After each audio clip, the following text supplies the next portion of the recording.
I think there was a lot of limitations in our old collision system. It was very good, but it didn't allow us to do some things that were quite difficult. So a lot of times in FIFA 11, you'd get a situation where maybe two players are running into one another, and because there's a lot of contacts between those two players, with the old system we had to pick one contact, which meant that we'd get a collision animation that did a great job of showing you that there was a collision, something happened, but maybe didn't take into account every little detail.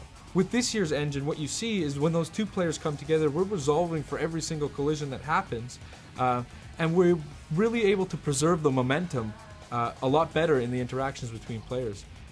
This looks fantastic when you get into the replay camera and you see all of the limbs and the parts bending and contorting as you would expect them to, like you would see on real world TV. But it also translates into the telecam, where you really feel the difference of the game and you really feel that preservation of momentum. Another benefit that we get is we resolve a lot of our clipping issues in the game this year.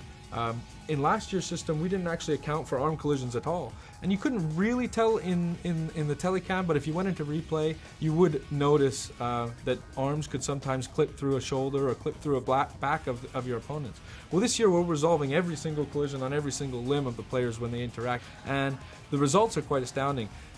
One, you don't actually get the level of clipping that you got in last year's game, but two, you get tons of variety. You don't get these robotic animations in jostling and shielding. You get more of a tussle between the players and a fight for possession that feels more realistic, feels like things that you might see on TV.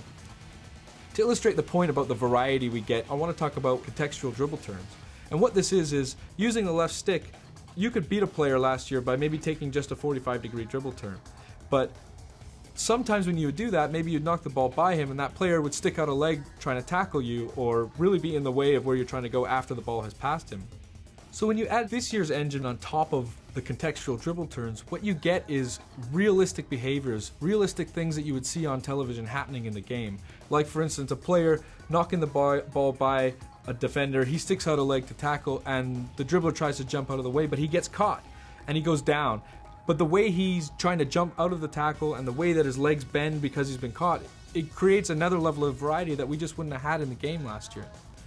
Further to that, what you can see now is sometimes a dribbler will knock the ball by a defender using one of these dribble turns, jump out of the way and gets caught, but just slightly, so he takes a small knock. And what you get is a little bit more of resilience from the player to take those small knocks and able to continue on and go after the ball. Now players like Messi can skip through those challenges, take a knock, bounce off of a tackle, and still continue on to really pursue the ball and continue the flow of the game. And it makes for a much more exciting experience, especially when you're on the ball with those good dribblers.